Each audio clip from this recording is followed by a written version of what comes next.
I just don't know of any other story that encapsulates what it looks like to live a life with God than the Christmas story. She looks into those eyes and counts those toes and has that sweet, divine assurance and unknown at the exact same time. Like, what else is faith look like besides that? Welcome back to Lean In With Lizzy. Today I have a little Christmas gift for you. I'm sitting down with someone who brings so much wisdom, joy, and insight to life and faith, David Butler. We're diving deep into the Christmas story. Whether you're looking for meaning, connection, or just more Jesus this holiday season, this episode is it. So wherever you are, driving, wrapping presents, or sneaking in a quiet moment, lean in, because this conversation is about to remind you of what Christmas is really all about. Please join me in welcoming David Butler. David, thank you for joining us today. Yes, of course. I'm excited.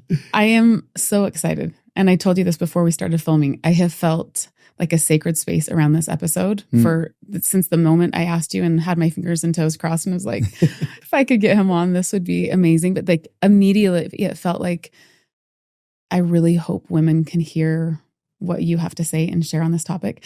Funny thing is you're the first man that I've had on this podcast, which is awesome. And you're sure how to... you're talking about a woman. So I just love what's happening all together on this podcast. I can't decide like what emotion I feel about that, but I am proud initially. Like I feel like, Be proud for sure. It's my first emotion. And I'm just like thinking. Confused after that. Well, I'm super excited. And today we're doing a special Christmas episode. Yeah. About Mary. Which I love. I love Christmas. And when you talk about it being like this episode feeling like sacred ground, those are the words I would use to describe just the Christmas story in general. This is going to sound dumb because everybody loves Christmas and they love the Christmas story, but I feel like, without analyzing anybody else's hearts, a particularly like keen draw to the stable scene, to the Christmas story. Like I just have, ever since I was little, my mom has this nativity that she puts up. And as I think I was in kindergarten or something like that, it's one of my first memories of life is going to like the bookstore fair or whatever at Christmas time and taking my money my mom gave me for a book and buying her a little nativity instead of like a book for myself. And that actually just made it sound like I was praising myself for what I did. But what it was my first memory was being so drawn to this little pewter nativity set. And just ever since then, I've just had this like, I don't know what it is. I feel so tenderhearted about everything connected with that first Christmas story. Like, and I know that's not unique. People are, like, well, duh, like the whole world stops because of that story. So you're not, but I just feel like a strong, really tender-hearted, to call it sacred space, sacred ground is, I can't think of more fitting words than that. When I think of that story, which we think about often, probably still not often enough, but often because we get to every year we are brought back to the stable.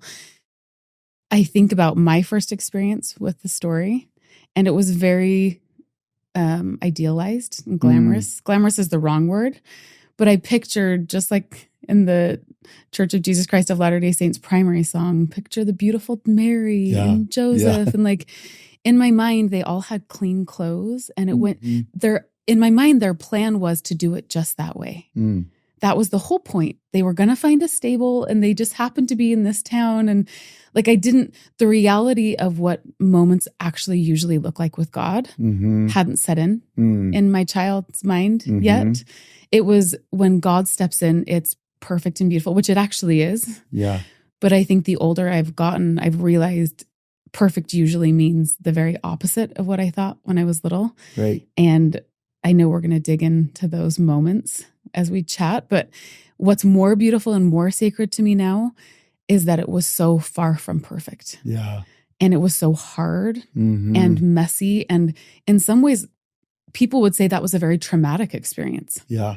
your first baby and all of the public eye on you, and you're in a stable with animals, Yeah. and you have no, you can't even find a place. And thinking about, like, that's what people say, oh, that was trauma Right. that they went through. But Right. actually, that's how it happened. And it was perfect. And that's what God intended for all the beautiful symbolic reasons. Yeah. And that's actually how God usually works. Right. Whew. Yeah. There's that one scripture at the very end of the Luke 2 account where it says Mary kept these things and pondered them in her heart. Mm-hmm. And that story, like, we don't know the genesis of the writing of Luke 2, right? Like, we don't know enough details about. Most Bible scholars agree it happened decades later. But Luke says at the beginning of the book that he writes, this is a collection of eyewitness accounts.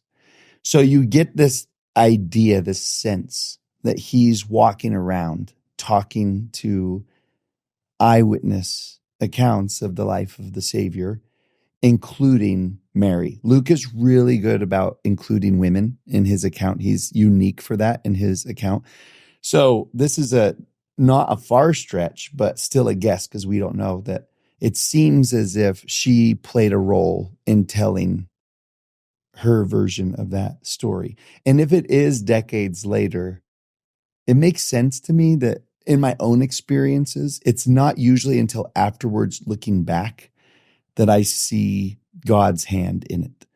There's so much that's usually just the messiness of that story, I think, may have prevented him from seeing, like, how tender and how sacred it was until afterwards, looking back. And I don't know if that's true or not. Maybe it was. Maybe there was a sweet moment in the middle, like we kind of hope and portray that there was, But maybe it was, like it says, that she kept these things, and then her reflection on it was, whoa, God was there all along. And my memory of that is so sacred. I mean, I've never given birth before. I've been in the room, and it's usually, at least for Jenny, from Jenny talking to me about this, she just says, birth is a wild experience. I remember a neighbor of mine coming over. He's actually a missionary companion of mine that moved across the street like years and years later. And I was like, no way. And he got married a little bit later than I did. So I had 4 kids, and they were pregnant with their first.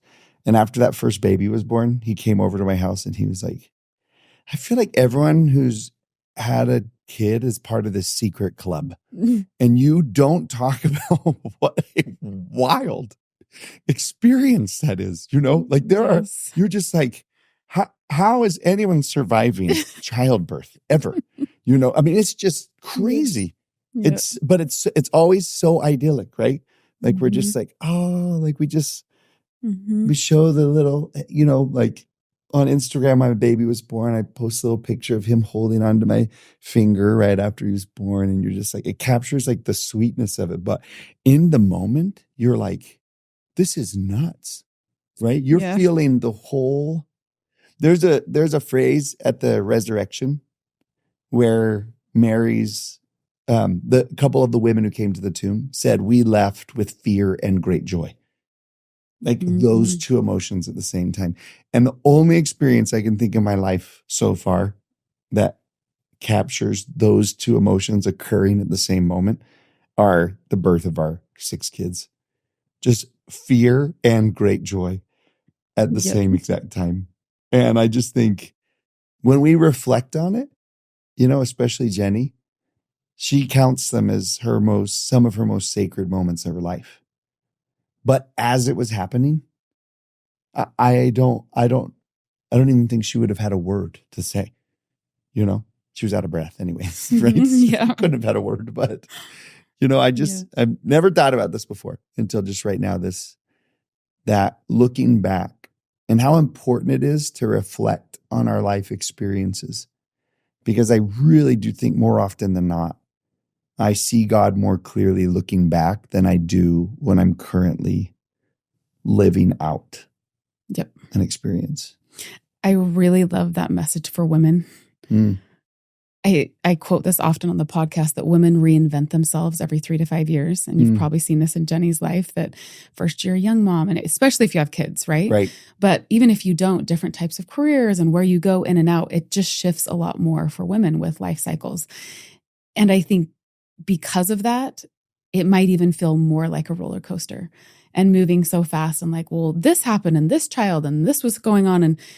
But if you take those moments to look back and say, wait a second, that led right to where I am. I forgot that was the friend that was there in that moment that then led to this. And I've looked back at my life, and sometimes I'll joke when I think about the different projects I've been involved in and how unrelated they seem. And one time the thought came to me, maybe it'll be like a constellation in the end, where God's like, no, can't you see the big bull in the sky? I'm like, oh, it was so random when I was going through it. But I love that for women to say, like, there is purpose, trust that. But it's okay if when you're in the middle of it, I think you ask the question, are you really in this, God? Yeah. Is this really what you intended in this way? Are you really watching over us? Or did you think the delivery was tomorrow and you forgot about it? Yeah. Because I don't know. I mean, Mary was so holy. Maybe she didn't have those thoughts. But being human, I would expect, like, I know he's the Son of God. You taught me this. You told me this. Right. But I can't imagine that she would have expected, and then this is what the birth is going to look like of someone so important and special. No, yeah. I mean, everything about that story as it happened, if you were living it first person, you would have thought God forgot about us. Right? This is not how it was. Even, I mean, the first lines of the story, we read it every Christmas Eve. And it came to pass in those days, there went out a decree from Caesar Augustus that all the world should be taxed. Like, the reading of that line actually brings back so many memories to me. And that's so, the sound of those, the rhythm of those words is, I'm there with all the kids dressed up as the shepherds and the angel and the little donkey costume, that everyone fights and wants to be, and the wise men with their bathrobes. Or I'm sitting in our living room with everyone with their new Christmas jammies on and the fire's on, and everyone's anticipating tomorrow morning. Like, those words, they have such a sweetness to them. You almost need to bring someone in with a British accent to just read the beginning of, just how you said it. That did it the right, same. doesn't it? Yes. Doesn't it? It has such a sweetness to it. But like a song. Yeah, it is. It's like it transports you to every time you first fell in love with that song. Exactly. But listen to the words. In those days, there went out a decree from a dictator, Caesar Augustus, that all the world should be taxed. That's a terrible verse. I just had to pay my end of year, like, pre-taxes for next year. And that puts me in a worse mood than anything I can think of. Closer to Grinch and Scrooge than Jesus, for sure. I am so mad about taxes. I hate them. I hate them, like, with a passion. And that's how the Christmas story starts. With someone, like, with an oppressed people, with a boot to their neck. That's the way they lived. Like, a Roman guard could come in and take your family land that you've had for generations.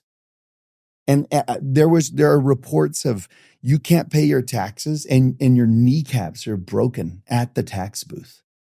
Like, this is that verse represents a terrible part of history that thank God everyone listening to this podcast probably will never and has never experienced. Like, their rights, their, like, living is being ripped from them, like, by force. That's verse 1 of Luke 2. And it's interesting how it sounds sweet. Yep. Which I think is actually evidence of what God can do. The fact that Luke 2 verse 1 has a sweetness to it is evidence of what a redeemer can do in someone's life. And how he can take what once was a terrible part of my story and turn the memory of it into something divine. Like, from the beginning, the fact that you and I can hear Luke 2:1 and have sweet memories and like a nostalgia about it is evidence of what Jesus can do in somebody's life. And we're so used to hearing it, and we're so used to, just that, the change that's happened with it, that we forget the people who first lived Luke 2:1.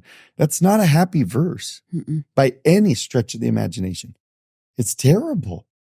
I mean, it represents so much that's terrible about that story. And, sometimes I kind of joke with Jenny, I want to start like a line of authentic Christmas decorations, because like Hobby Lobby's got, holly jolly signs or whatever. And I just want to say, what about one that like I can put on my porch on those wooden slats, with painted letters that says, undue taxation or something like that's actually more authentic.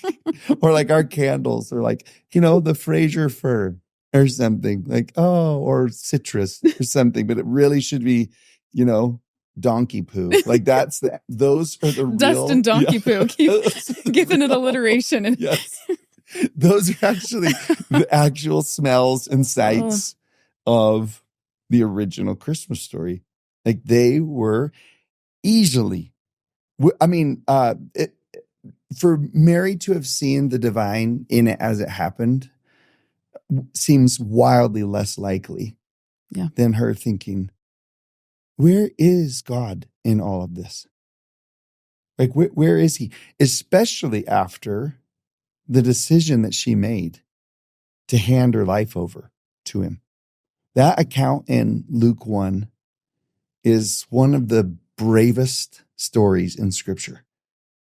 Because you've got this young teenage girl who grew up in Nazareth, which in Aramaic actually means the stick.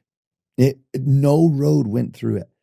The only reason you moved to Nazareth is because you could double your square footage for free in the limestone caves that were surrounding that area. These were the lowest of the low financially. No prospects of no dreamers in that city. No one with this idea of I can do anything. And here's this girl who probably the only joyful day that she had in her near future was going to be the wedding ceremony to Joseph. The only time the family was going to spend extra money on, you think about, this has just been innate in most women's souls for, centuries, that they dream of their colors and their flowers and this new life they're going to create. And for a poor girl like her, that very well could have been the only thing she had to look forward to. And then here comes this unexpected messenger from heaven. And his first words are, "Fear not." And I think, how could she not? What other emotion could she possibly have in that moment with that message that you're about to deliver to her? And I don't know if she knew all the implications of what that would mean, but certainly she could figure out the wedding part and what it would mean to be with child in the city of Nazareth with 40 families. Anyone who grew up in a small town is shuddering right now as they're listening, because they're like, word travels fast, in a small town. And then for her to say those words, "Be it unto me," she just puts her life right into his hands. And then in this almost sweet reversal, he puts his into hers as a helpless infant. And there is a sweetness and there is a sacredness to that. But there's also this really gritty courage of a girl who's like, my life is not going to be anything like I thought it would be. She'll take the baby to the temple, and Simeon says to her when she gets there, a sword is going to pierce your heart someday because of this little boy. It won't, like, her life will never be what she thought it would be. But I guarantee she sits somewhere in heaven and looks back and says, and thank God for that. Because I wouldn't have wanted it to be anything else than what it was. But that girl, think of what she has ahead of her. I just think when she just says that to the angel, okay, I'll do it. Oh my goodness gracious. Right? She's going to, just the birth story alone with all the implications, and then a refugee into Egypt where she doesn't know the language. What are they going to do for work? Good thing the wise men showed up with gold, so maybe they can find a place to rent when they get there. From a young age, what do you say, a death sentence on her baby.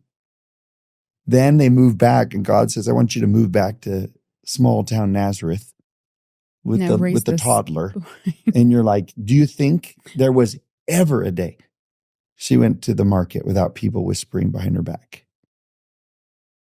And then, and then she'll kneel at the cross. She'll be there through every part of that. And every one who's ever loved someone, or particularly a mother, they would trade pain with their child without thought. It's their instinct to do that. And she'll carry that through her whole story. So that line in Luke 1 is so brave, and it's reflective of she is a she's so venerated throughout the world. And some people might criticize that a little bit because of whatever faith tradition they grew up in, and think, and I think, maybe just pause for a moment and see the beauty and, honoring the sacrifice and seeing an image and a picture of what is in the heart of all women. It's like, that's actually the kind of life. I mean, boys put Michael Jordan up on their wall and we're fine with that. And so if someone wants to put a little Mary somewhere, I'm just like, I get it. There's some, there's more to that than I'm making it. But I just think she represents so well the story of all women, particularly their relationships with the Lord. Yeah. In so many different aspects, right? Like that he does take us places we didn't think we were ready to go. And yet I think every woman will look back, every person will look back and say, thank you for inviting me into a space that I didn't think I was ready for, because who I became there is the greatest treasure of my life. I'm thinking about the women listening in as Christmas approaches and is maybe right around the corner for them. And I think there can be sometimes a little bit of sorrow in your heart, because often you do bear the burden of Christmas. Yeah. And the wrapping, and not always. And some husbands, maybe you really pitch in a lot. And sometimes it's hard to know how to pitch in. And sometimes one person can carry the vision more easily than sharing it throughout all of December, Sure. But also for the women carrying the burden, but that they have nothing to give their children, and thinking, this isn't what I thought it was going to look like, or what I hoped this feast was going to look like or be. And I think the Christmas story, and particularly Mary's story, invites us to see it differently, to say, but that's not what it's about. But if we miss the fact that it was messy and hard and a burden, and you had to sit and wonder, is God really there? If you understand those parts of the Christmas story, then if this year is a hard year for you, you're in really good company. I mean, I think what we're calling parts of the Christmas story are the Christmas story. Yep.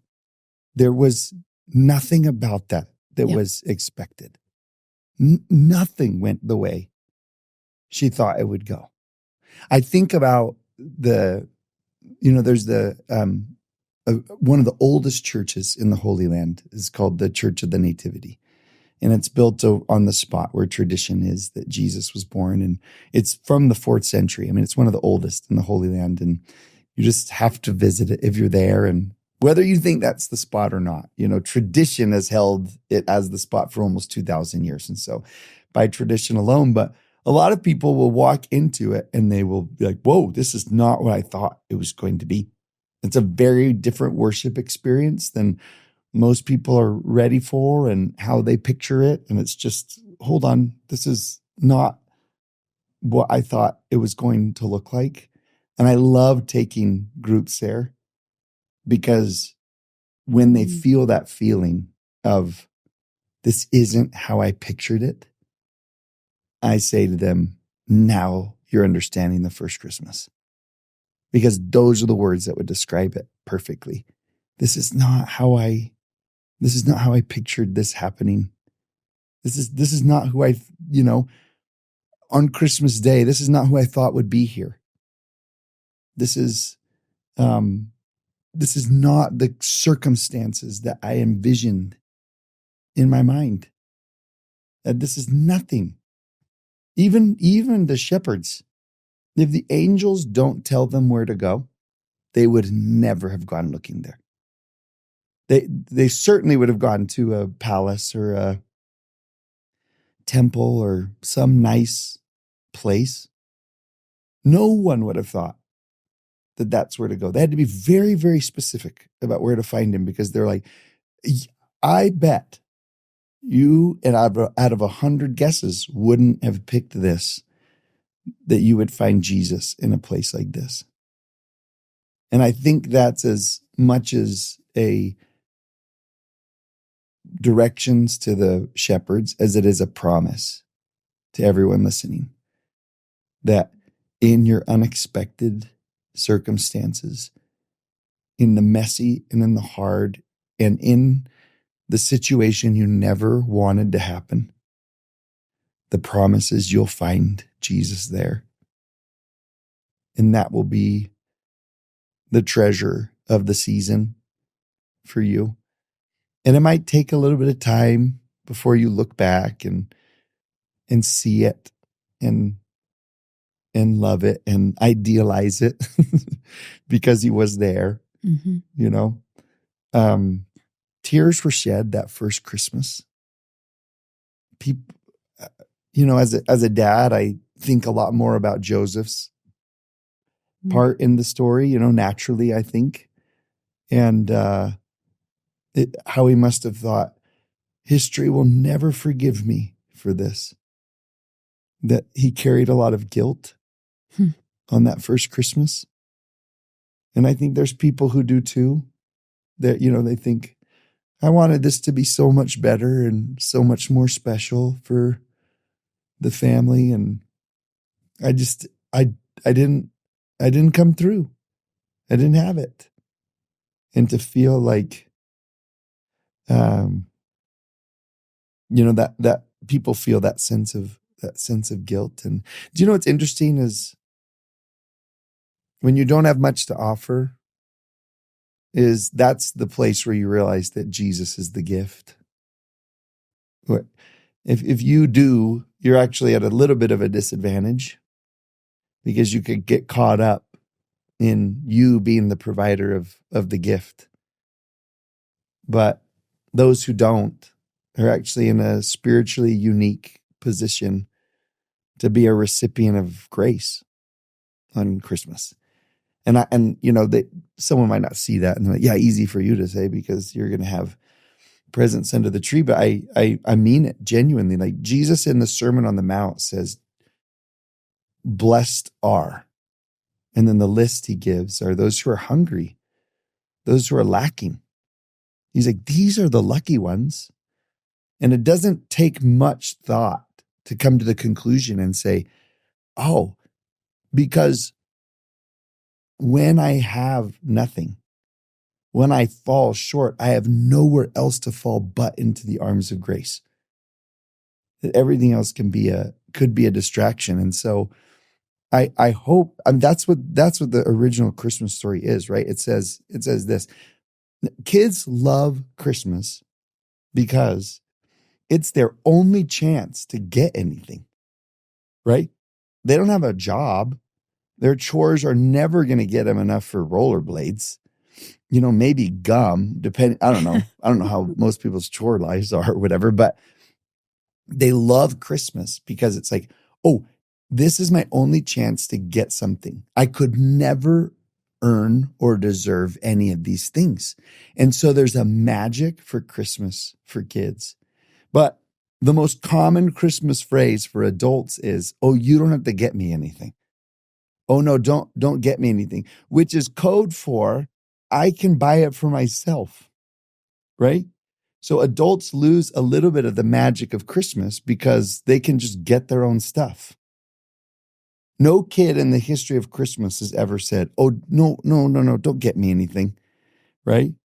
So the awesome thing about Christmas is that gift of Jesus is something no one can earn and no one can deserve, and was given so freely.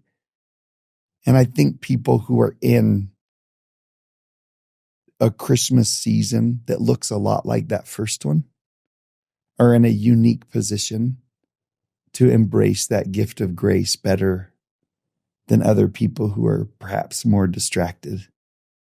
I mean, it's no wonder part of the story is they left the busyness and the crowdedness, of the city. It's terrible. They went to a barn, and animals are gross, like this is like, it's like really unsanitary and nasty. But isn't there like a kind of a longing in your spirit in the chaos of Christmas to say, oh, the stable's actually kind of appealing. It has a draw to me to say, I want to just escape the crowdedness of life and just experience just the sweetness of the Savior. There's something, my soul yearns for it. And just so you know, I'm over the top. I'm Buddy the elf, okay? Like I'm over the top at Christmas time, and I am all for it. But I also can see what it's eclipsing. My husband knows I'd actually love to live on a farm. So it's not a far cry for me to be like, of course, that's where I'd want to be on Christmas. But it made me think of something else. When we separate ourselves from the noise and all the Buddy the Elf things, it made room for unexpected visitors. Yeah. That I don't know, would they have come to another place? Would they have been called? But because they were set apart and in this other place, they had room for the unexpected people who came by. Yeah. And I've thought of that in some experiences the last year or so, just trying to do less and being home when someone comes knocking with an interesting story to tell. Yeah. Selling something or asking for something. And those unexpected visitors are my favorite people. Yeah. My very favorite people. I have a painting that hangs in the room just when you walk in that was from an artist, Emma Taylor, who lives up in Boise and does beautiful work. And it's a big painting, which the whole story of how I got it is really fantastic. I won't tell you about it right now. It's 5 feet by 7 feet. So this really big painting. And running right down the middle is a big wooden table. And then there's people surrounding the entire table in a potluck. And every color, shape, size of human being is represented. And almost every time I have someone come to the door, even though the door swings where you couldn't quite see the painting, if they come in just a little bit, they get a glimpse. And almost every one of them notices that painting and comments about it. And it gives me a chance to say, I hope that's what my life looks like. And And I think that was Mary making room on a time that was really hard. Childbirth isn't a time when you're welcoming guests. Right. It's only for your closest. But the fact that the shepherds could come and experience it. And as we have need and want in our own Christmas stories, are we still allowing other people to come in and experience that beautiful gift that you talked about? Yeah. The need for grace and for Jesus Christ. Are we open to those people who might knock on our door or who might come to mind? Those are the most sacred moments. Even if it's a stranger. Often if it's a stranger, it's more sacred. I don't know why for me. Yeah. And Mary did that because there was room and space and a stable. And And you've just flipped a word, I think, for everyone that's really important, because usually unexpected feels like a detour, but unexpected is actually quite a sacred word. We think we don't want the unexpected, but in reality, it's exactly what our hearts need and yearn for, is the unexpected gifts of Jesus are the very best kind. The ones you didn't, I mean, it's the calling card of who he is, to do something in your life. Man, if you expected it, then your God is too little. His unexpectedness is evidence of his ability. I mean, we want to live in the unexpected, right? Yep. That's what living in the miraculous means. If I can expect it, it's too much of a reality. But I feel like I can, if I'm here at Christmas time and I'm just like, oh, this is just not how I thought it would be. Just think that I can use that same line about the gifts he pours in. I would use the very same words. This is not how I thought it would be. So much better than what I could have created and done. And I think about what you shared about Mary being asked to carry the Christ child and the courageous grit and wonder of it all that she said yes.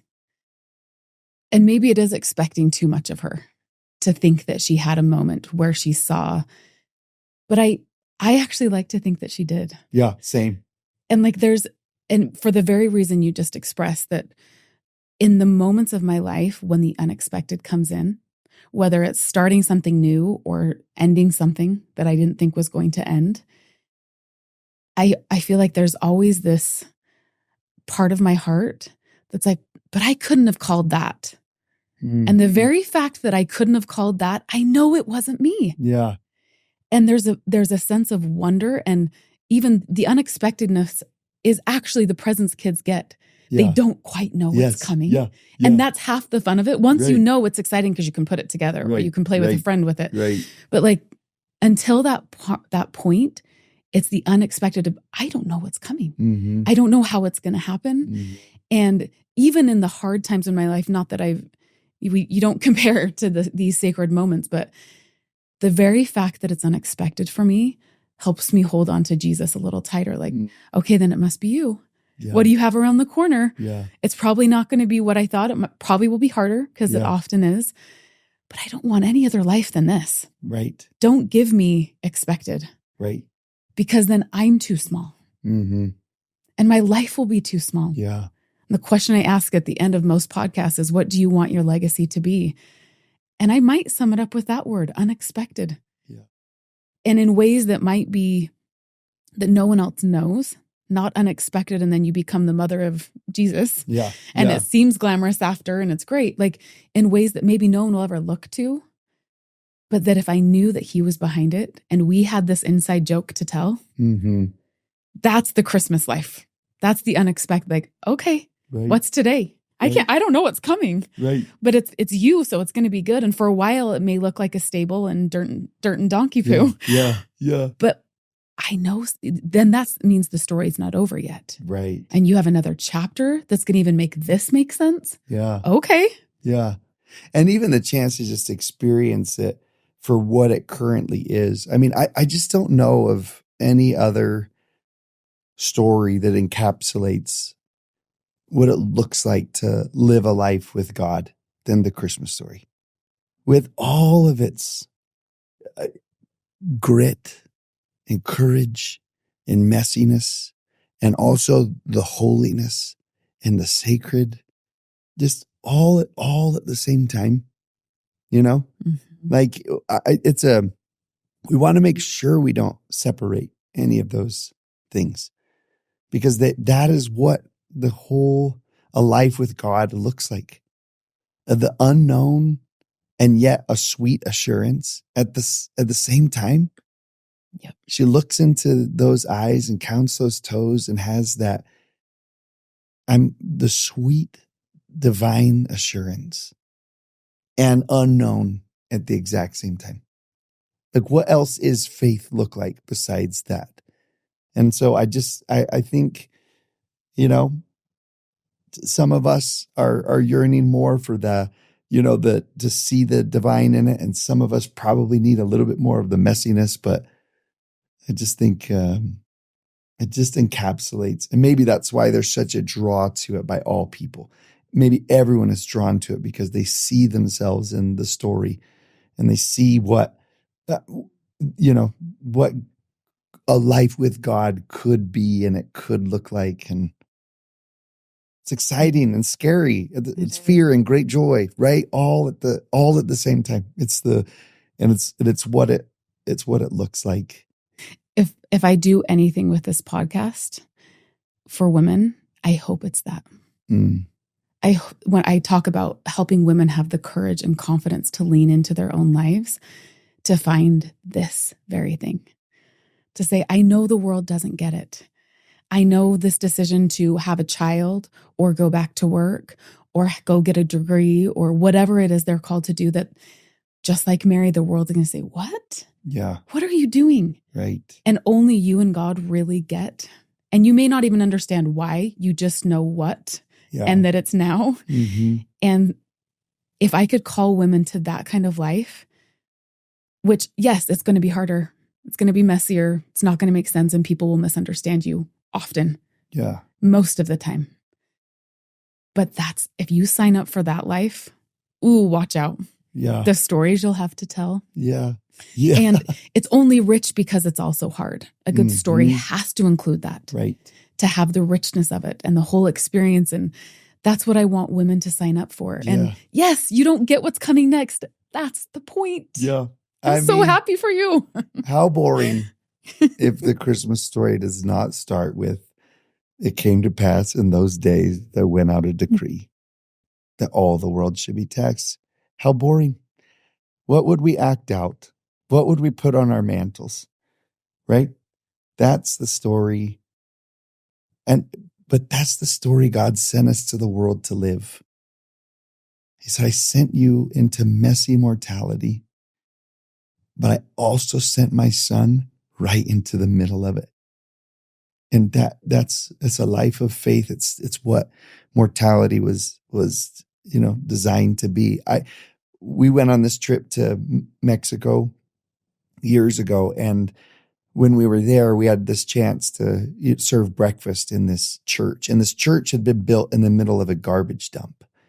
And people moved into the garbage dump because they would find metal from the garbage as it was dumped, and they would sell it and create things. And so they started to get there earlier and earlier to be the first ones to scavenger the metal. And then they just eventually moved in. They dug out holes in the garbage and put up bed sheets for front doors. And they lived there. There was a community literally in the hills of garbage. And someone came along and felt called to build this church right in the center and put up a cross made out of 2 2x4s that they nailed together just in the front of it. And their ministry was to serve breakfast to the people who lived in the dump. And so we got a chance to go help out one of the mornings and serve, the breakfast there and talk with the people and sit down and have breakfast together. It was just so sweet and so sacred. And as we left there, I asked my kids, usually at the end of a trip, I ask my kids, what are you taking home from this trip? Not like the souvenirs, but, what are you going to take home from this? And the kids were all talking. And then my son, Jack, said, I think he was probably 10 or 12 years old. And he said, I didn't know you could find God in a garbage dump, but now I know you can. And that's a lesson I think about often in conjunction with the Christmas story, which is all of our stories. And if there's anyone listening who feels like my life is so messy, my life is so unexpected, my life smells like a barn, I would say, well, congratulations, because that's exactly where you'll find Jesus.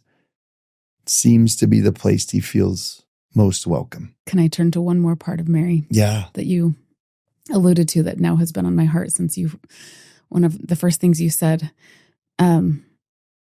Often we see the verse John 3:16, whether on football players or bumper stickers or all over the place. The verse Tim Tebow wrote, You made me think of that verse in a new way today. For God so loved the world that he gave his only begotten son. And I think about, as a parent, like, I do think it would be harder to watch your child suffer. Absolutely. But I haven't thought of that verse with Mary. And that the first Christmas story also teaches us that it shows us what that love looks like in a woman. That she gave her life and she signed up for it. Yeah. And she decided that this is how I'm going to live and what I'm going to do. And we focus on it being the birth of Jesus Christ for so many beautiful, wonderful reasons. But thinking about what she teaches us about making room for the Savior and carrying that in our hearts and in us. Yeah. And that's what the first story is about as much as anything too. Yeah. Is her signing up to say, I'll do something hard because I love the world. And we read the records of Jesus Christ turning to his Father and wanting help in the hardest times. But I have to think he thought of his mother's love too. Yeah. And like, that's why we sacrifice and that's why we give to causes and things and projects and people and churches. Yeah. Because of this love that we have in our heart. And if that's anyone's legacy too, that's her legacy. Yeah. Well, and a reflection of what a life well lived is. I mean, we look to Jesus and say, you have the world's most impactful life. You've changed the world, literally. You saved it, you redeemed it, you changed it. And as hearts reflect that kind of life, that's the more we reflect that kind of life, the more impact for change that we'll have. I mean, you just made me think of something. I love the Michelangelo's Pietà, the sculpture of Mary holding Jesus as he's come down from the cross. And just to think of all the emotion that's there in that. It's her gift that she gave in part as well, But what you just said made me just think, Jesus has a phrase. There's only 7 statements from the cross. And one of them's about his mother. And to think, the strength that he received looking at her and imagining the whole life she lived. It was all given for a greater cause. And, that could have motivated his own heart to do the same. I mean, it's beautiful. It's beautiful to think of the synergy and the cyclical nature of sacrifice and love and just his and ours in reflection and to each other. And just, it's no wonder that Christmas brings that out of us, because you see it so clearly in all of them on that first Christmas morning. Well, this feels like Christmas right now. Yeah. David, it does. And to those of you who are listening in, wherever you find yourselves, waking up on Christmas morning or preparing for it the night before, I hope you can find yourself in this story, in the unexpected and the messiness, and in the middle, hopefully, of it all is him. Yeah. And look for him. Yeah. And you'll find him. It's my new favorite line from the Christmas story this year. You kind of have to take just a couple words, but when the angels say to the shepherds, "And you shall find him," and we say wrapped in swaddling clothes, or but I just like to pull those couple words out and say it's a angelic promise and you'll find him. It's our wish for you. Yeah. Merry Christmas. Yeah. Merry Christmas. Thank you, Dave. Yeah. Wow. It feels like Christmas. David's insights about the Christmas story have me walking away seeing myself in the story. I hope you feel the same. Before we go, I just want to wish you a Merry Christmas. May you feel peace. May you feel purpose. May you feel seen in whatever Christmas looks like for you, just as you are this year. I'm so glad you're here with me on Lean In With Lizzy. Please share this episode with a friend who needs to feel the purpose and love that this season holds. I'll see you back here soon. Merry Christmas, friends.